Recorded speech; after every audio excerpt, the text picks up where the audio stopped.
Salut à tous et bienvenue dans cette nouvelle vidéo Cooking with me. Ça fait longtemps que j'ai pas fait ça, mais j'ai envie de faire des cookies et vous parler. Un peu comme quand je fais ma couleur, sauf que la dernière fois je suis allée chez le coiffeur et que là j'attends que ma cure que je fais pour la paire de cheveux soit finie avant de refaire une couleur. Même si là j'avoue mes racines, elles commencent à être vraiment horrible et c'est ma mèche de devant là, j'ai trop envie de la recouper mais j'ai peur de le faire moi-même donc je ne le fais pas. Je vais faire des cookies au matcha. De base c'est pas j'ai une recette mais je la suis pas à la lettre. Il me faut 100 grammes de beurre. Ah bah j'ai pas sorti la balance, super. Elle est sale mais je vais du coup peser avec le papier pour voir combien ça fait. Et je vais utiliser autre chose pour le reste. Ok, il y en a un peu trop. Ok, donc j'ai pris un verre mesureur comme ça pour mesurer le reste. On va voir si j'enlève cette partie-là. Ici, c'est bon. Ouais. De base, eux, ils disent beurre mou. Mais moi, je vais faire fondre le beurre. Voici mon beurre fondu. Pendant que ça était en train de fondre, j'ai mis dans mon récipient 100 grammes sucre et moitié sucre blanc, moitié sucre de canne, même si bon, j'ai fait un peu plus de sucre blanc, c'était pas fait exprès. Donc là, je vais mettre le sucre avec le beurre. Après, le beurre, c'est pas grave s'il n'est pas fondu entièrement. Moi, il était pas totalement fondu. Donc, je vais profiter de cette vidéo pour faire un peu une update de ma vie. Donc, comme vous pouvez le voir, je ne suis plus à Saint-Étienne, mais bien rentrée sur Paris, en Île-de-France. Donc, je suis rentrée puisque mes cours sont terminés. Vous l'aurez sûrement vu si vous avez regardé mes derniers vlogs. Mais voilà, j'avais cours jusque la mi-février. Et donc, j'ai déménagé le week-end du 15. Le lundi 16, j'ai pris la route pour ici, chez ma mère. Je vais mettre le sucre vanillé pour le coup. Non, pas le sucre, l'arôme de vanille. Je mets à l'œil ça. Je suis pas de quantité particulière. Voilà. Ah, j'ai oublié le sel. Et maintenant, je vais mettre la levure. Bon, bah, j'ai pas de levure, donc tant pis. On va passer l'étape, c'est pas grave. Pas de levure. Bon, ils seront plats, mais ça changera pas beaucoup les choses. Du coup, bah, maintenant, je vais m'occuper de la farine. Et c'est 225 grammes. Du coup, je suis rentrée de Saint-Étienne. Et j'ai commencé mon stage, là, ça fait une semaine. J'ai commencé lundi dernier, on est samedi. Bon, comme mon truc, il va jusqu'à 175 grammes pour la farine, je vais faire en 2 fois puisqu'il me faut 225. Donc là, j'ai mis 125 et après, je remettrai 100 grammes. Voilà, de toute manière, je mets en plusieurs fois la farine pour éviter de faire des grumeaux. Donc, j'ai fait ma première semaine de stage. Je vais pas te donner plus d'informations sur l'entreprise. Tout ce que je peux dire, c'est que ça s'est bien passé. L'équipe est très sympa. Ils m'ont bien accueilli. Je mange avec eux le midi, enfin en fonction de quand ils sont là, puisqu'il y a du télétravail. Pour l'instant, moi, j'ai pas accès au télétravail, mais dans 2 mois, je pourrais. En gros, je sais pas, je pourrais pas vous expliquer la raison du pourquoi, mais voilà, je mange avec eux. Du coup, je mange avec eux, ceux qui sont pas en télétravail, du coup, ou en RTT, puisqu'ils prennent aussi des jours de congé, logique. Il y a une cantine dans l'entreprise, donc on mange là-bas. Ça permet que ça me coûte moins de 5 euros, je crois, par repas. Enfin, en tout cas, le premier jour, j'ai payé moins de 5 euros. Et à chaque fois, j'ai pris un plat, une entrée comme le premier jour. Donc, c'est à peu près ça. Donc, en soi, ça va. C'est pas très cher. Je pourrais me faire ma bouffe. J'ai juste pas le temps puisque j'ai quand même 1h30 de route pour y aller tous les matins, tous les soirs. C'est très fatigant. Après, je suis chez ma mère, donc peut-être que des fois, je prendrai des trucs qu'elle a préparés elle pour le repas et qu'il y a des restes, voilà. Je verrai pour mon organisation. Ce que j'ai fait la semaine entre la fin de mes cours et le début de mon stage, c'est que comme mon stage, du coup, je lui ai codé en C++, je vais pas vous parler plus que ça du projet sur lequel je vais travailler dans cette vidéo parce que j'ai pas vraiment envie de parler. Enfin, déjà, je sais pas trop ce que j'ai le droit de dire ou pas, donc je préfère rien dire. Mais tout ce que je peux dire, c'est que, enfin, tout ce que je vais dire, c'est que je vais coder en C++ et que du coup, c'est un langage que je n'ai pas étudié en cours. J'ai fait un peu de C en BUT, donc ça remonte maintenant. Mais j'ai surtout fait du Java et d'autres langages. Si vous connaissez rien en programmation, bah ça va pas vous parler.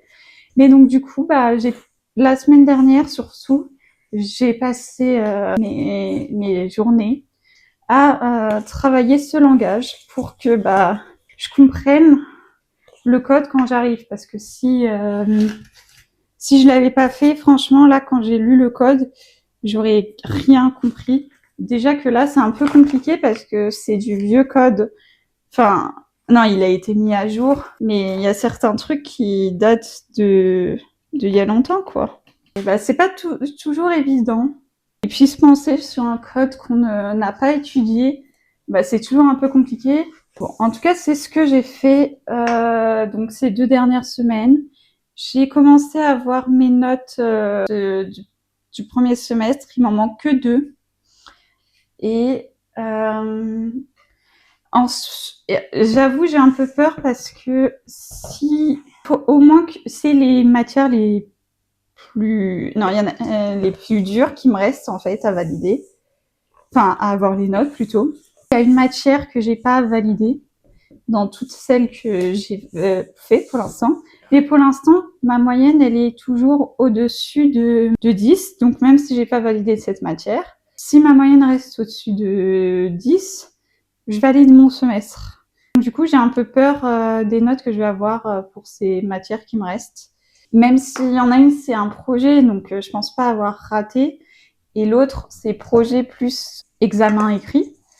Et pour celle-là, j'avoue, j'ai un peu plus peur. Et puis, je suis quelqu'un qui stresse beaucoup. Bah forcément, hein, je stresse. C'est ma vie. D'ailleurs, en parlant de stress, juste avant mon déménagement, le lundi avant que je déménage, donc une semaine avant, je me suis pété le bras en courant. Enfin, pété le bras. Bref, je me suis fait mal au bras. Il est pas cassé. C'est juste une façon de parler, de dire pour moi de dire que je me suis fait mal au bras, quoi. Du coup, j'ai dû faire le déménagement avec un bras en moins. C'était fun, tout ça. Bon, du coup, j'ai fait qu'une partie du déménagement. Que quand on est arrivé à Paris, en fait, j'ai porté les trucs, mais à Saint-Étienne, j'ai pas descendu les trucs dans, dans la voiture, puisqu'on a fait le déménagement en voiture. Je l'ai pas fait à Saint-Étienne parce qu'on l'a fait en plein de fois, alors que ici, quand on est arrivé, bah, on a déchargé toute la voiture d'un coup en bas de mon immeuble, et après, ma mère est allée ranger la voiture et moi j'ai déposé. Enfin, j'ai remonté les trucs, quoi. Puis même, fallait faire. Enfin, il était tard, on voulait que ce soit plié rapidement, quoi. Donc, voilà. Maintenant, on va mettre le matcha. Si je vous parle du fait que je me suis fait mal au bras, c'est que du coup, je suis allée voir le médecin et j'en ai profité pour parler d'un problème que j'ai, c'est ma tension. J'ai une tension élevée. Et donc, du coup, ma sage-femme, en fait, c'est elle qui l'a remarqué une première fois. Elle m'a dit, bon, c'est haut, mais il faut voir. Et puis, j'y suis retournée voir ma sage-femme 1 an après parce que je faisais des examens pour détecter, parce que j'avais fait des examens pour détecter l'endométriose. D'ailleurs, j'ai encore un examen à faire, même si pour l'instant, on n'a rien vu en tout cas aux échographies, mais il reste l'IRM à faire. J'ai pas encore pris rendez-vous pour le faire. Après, comme je prends la pilule qui me coupe mes règles, bah, j'ai pas les douleurs, donc je me presse pas. Voilà. Il va falloir que je m'en occupe. J'attends encore un peu, puisque faudra forcément que je prenne un congé pour y aller. Donc, j'attends que mon stage ait un peu plus commencé pour m'occuper de ça. Mais donc, du coup, j'en ai parlé à mon médecin traitant qui regardait mon bras. Parce que ce qui est bien avec mon médecin traitant, c'est qu'on peut y aller sans rendez-vous à certains moments. Et donc là, j'y suis allée à un moment où il n'y avait pas besoin de rendez-vous. Donc je lui ai parlé de ma tension, qu'il a prise, et elle était à 15,9. Voilà, ce qui est très élevé. Et c'était pas aussi haut, enfin si c'était aussi, ouais bon, bref. Et en un an, elle est passée de 14 à 15. Donc c'est quand même beaucoup. Il m'a demandé de faire un bilan avec un cardiologue. Donc ça s'appelle un MAPA. On va mettre un appareil qui prend la tension. Et il prend la tension toutes les 20 minutes, je crois, toute la journée. 40, je sais pas si c'est 24 heures ou 48 heures qu'on garde l'appareil sur le bras. Et après, en fonction de ce que dit les résultats, soit ça voudrait dire que je fais de l'hypertension ou quelque chose comme ça hyper jeune. Et ça, c'est vraiment horrible parce que j'ai 20 ans, 24 ans, et c'est vraiment très très jeune pour faire pour avoir ce genre de type de maladie. Mais je suis quelqu'un de hyper stressé dans la vie de tous les jours, dans la vie tout court, tout le temps. Je stresse pour tout et pour rien. Genre, un rien peut me stresser et ça peut prendre des proportions énormes alors que c'est rien du tout. Des fois, ça me stresse pas non plus, mais bref. Je suis stressée tout le temps. Et donc, du coup, c'est possible que ma tension soit très haute à cause de mon stress. En tout cas, c'est ce que mon médecin traitant m'a dit. Je pense qu'il me l'a aussi dit pour me rassurer. Mais donc, du coup, j'ai une tension trop haute pour prendre j'avais une tension trop... Enfin, je sais pas si j'ai une tension trop haute aujourd'hui, mais j'avais une tension trop haute, en tout cas ce jour-là, pour... comment ça s'appelle ? Pour le traitement qu'il voulait que je prenne pour mon bras. Donc, il m'a donné un traitement différent que celui que je devais prendre de base. C'est aussi pour ça que j'ai changé de pilule il y a pas longtemps, parce que j'ai fini juste ma plaquette en cours et après j'ai changé de pilule. Mon autre pilule n'était pas compatible avec une tension élevée et que aussi je voulais changer de pilule aussi pour avoir une pilule qui soit mieux adaptée au fait de la prendre en continu et de pas avoir ces règles, parce que la pilule que j'avais avant, je devais normalement faire des pauses, mais ma sage-femme m'avait dit c'est pas grave, skip les moments où de pause et passe direct à la nouvelle plaquette. Voilà, voici ma pâte à cookies. Voilà, bien verte, et j'ai pas allumé le four pour préchauffer. J'ai les mains toutes vertes, c'est quelque chose. Bon, on va commencer à mettre les cookies sur la plaque quand même, le temps que le four chauffe. Il est où le papier cuisson? C'est vide ça. J'ai plus de papier cuisson. Ça c'est ballot. Bon, c'est pas grave, je vais utiliser ce papier cuisson que de base j'avais acheté pour mon air fryer, qui n'a jamais fonctionné et qui m'a été remboursé. Au moins, je vais utiliser ça là. Ah mais il y a aussi ça qu'il fallait que je mette, les pépites de chocolat. Je vais les mettre par cookies, ce sera plus simple. Comme ça, je les mets bien où je veux. Est-ce que je fais des gros ou est-ce que je fais des petits cookies? Un premier cookie. Je les place un peu comme ça sur le cookie. J'ai pas mis de levure puisque je n'en avais pas. Il va pas vraiment gonfler, mais c'est pas très grave. J'aime bien aussi quand il se gonfle pas trop. Les cookies, c'est un truc que je kiffe faire et que j'achète jamais en boulangerie parce que je trouve que c'est cher et qu'ils sont pas forcément hyper bons. Enfin, j'ai pas trouvé en général, en boulangerie, ils sont pas comme je les aime. Et donc, du coup, je n'en prends pas parce que je trouve que c'est super cher et au final, je préfère ceux que je fais moi-même. En plus, du coup, moi, genre, quand je prends un cookie au matcha, c'est forcément avec du chocolat blanc. Et moi, j'aime pas le chocolat blanc. Donc là, je peux mettre mes pépites de chocolat au lait. En général, c'est des pépites de chocolat noir quand on prend des cookies. Donc moi, je peux mettre mes pépites que je veux. C'est beaucoup mieux. Je me demande combien je vais avoir des cookies. D'habitude, je fais 2 pâtes pour faire des cookies au matcha et des cookies sans matcha. Voilà. Des cookies pépites de chocolat et d'autres pâtes à tartiner. Et là, aujourd'hui, j'avais pas de beurre pour 2. Donc, ce sera que une pâte. Le matcha et pépites de chocolat blanc. Chocolat au lait. Je vais pas y arriver. Mais bon. Voilà. De toute manière, ce sont pépites de chocolat, c'est pour ma sœur qui n'est pas là. En fait, je vais faire que 6 cookies aujourd'hui. Et j'utilise pas le même matcha pour la cuisine et pour les boissons que je bois. Voilà, c'est un matcha culinaire que j'ai acheté à un magasin qui s'appelle G de tout. Enfin, que ma mère plutôt a acheté dans un magasin qui s'appelle G de tout à Paris. C'est un matcha que j'utilise que pour la cuisine parce que il est pas non plus incroyable niveau. Ah, quoique je peux en faire deux avec ça. Je peux en faire deux. Ouais, il a pas un goût de ouf. Enfin, j'ai déjà essayé de les boire en latte et franchement, ils sont vraiment pas assez bons. Mais c'est moins cher pour les cookies, ça fait bien le taf. Même si j'aimerais tester le matcha culinaire de Noka Matcha, que je n'ai pas encore testé. Écoutez, quand je retoucherai mon premier salaire de stage, je pourrais l'acheter. D'ailleurs, il faudra que je rachète du matcha dans tous les cas. Donc voilà. Bon, j'aurai 7 cookies.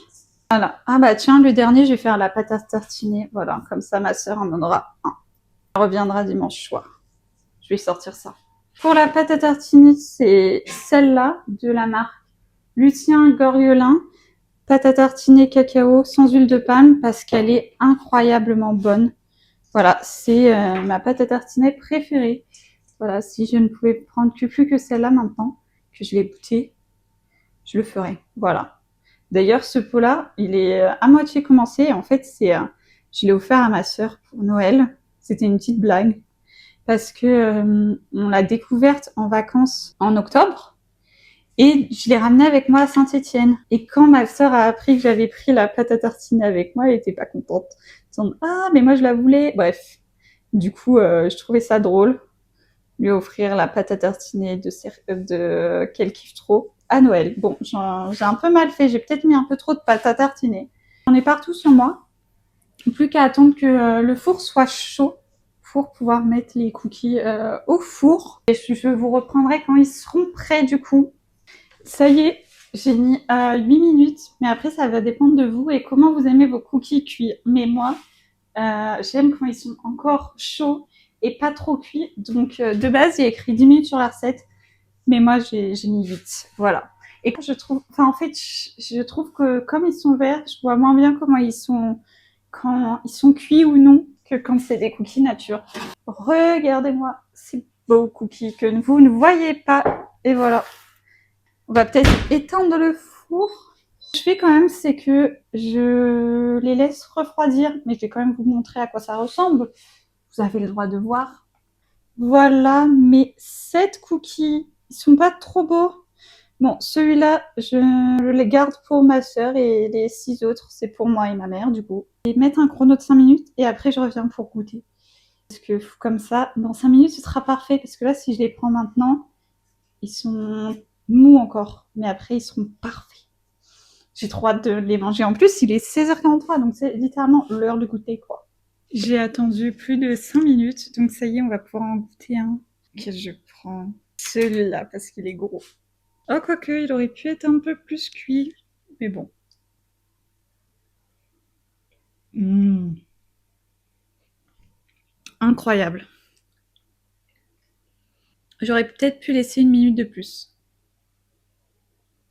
Bon, bah, je vais finir mon cookie toute seule. J'espère que cette vidéo vous aura plu. Si c'est le cas, n'hésitez pas à mettre un like et à me le dire dans les commentaires.